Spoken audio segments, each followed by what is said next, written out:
నన్ను రోడ్డు మీద ఆపి పట్టుకపోయి ఎమ్మెల్యే అని కూడా చూడకుండా కాలు చేతులు పట్టి గుంజుకపోయి పోలీస్ స్టేషన్లో వారేసారు. ఆ రోజు పోలీసు వాళ్ళు మంచి వాళ్ళు ఎట్లా అయ్యి ఇలా నేను ఠానాకు రమ్మంటే నాకు వెనకాల 10 మంది వకీలు కావాలని అడుగుతున్నాడు ఆయన.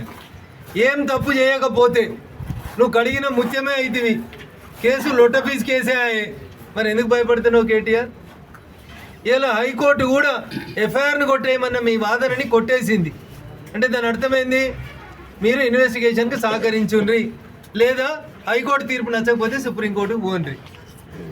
ఇదే కేటీఆర్ గారు వారం రోజుల కింద ఇంకో మాట అన్నాడు, జైలుకు పోతే ఏమవుతుంది, జైల్లో మంచిగా వాకింగ్ చేస్తా, యోగా బాగా చేస్తా, ఇంట్లో నాకు మనశ్శాంతి లేదు, మా నాయనో దిక్కు, మా చెల్లో దిక్కు, మా బావో దిక్కు నన్ను బాగా రాసి రంపాన పెడుతురు, జైలుకు పోతే ప్రశాంతంగా ఉంటా, గట్టిగా తయారై వచ్చి పాదయాత్ర చేస్తా అన్నాడు.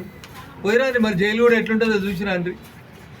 ఒక దిక్కేమో తప్పు చేయలేదంటాడు, ఒక దిక్కేమో అవినీతి జరగలేదంటాడు, ఇంకొక దిక్కు మోడీకి, ఈడీకి, బోడీకి దేనికి భయపడ్డా అంటాడు. మరి వీళ్ళకి ఇంతెందుకు భయపడుతున్నారు? అవన్నా సల్జరం వచ్చినాడు వణికినట్టు వణుకుతుడు. కావాలంటే మా మనోహరాబాద్కి వెళ్ళి ఇద్దరు డాక్టర్లను కూడా పంపిస్తాం. ముందైతే నువ్వు పోలీస్ స్టేషన్కి పోయి చూడు, పోలీసు వాళ్ళకి చెప్పు ఏం చేసినావో చెప్పు.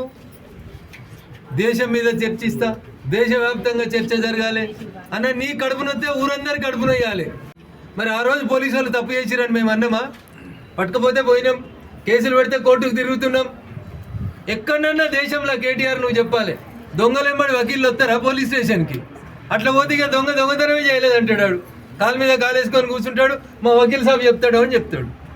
అందుకని కేటీఆర్ గారు ఒకవేళ తప్పు చేయకపోతే ఏసీబీ ముందుకు పో, ఈడీ ముందుకు పో, లేమ్ ఎక్స్క్యూజెస్ ఎందుకు?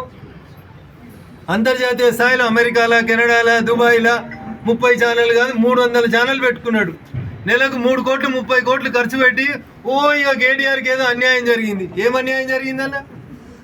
ఏమైనా అన్యాయం జరిగితే పోలీసు వాళ్ళకి చెప్పు, కేసు పెడతారు, నిజ నిర్ధారణ జరుగుతుంది, విచారణను ఎదుర్కోవాల్సిందే.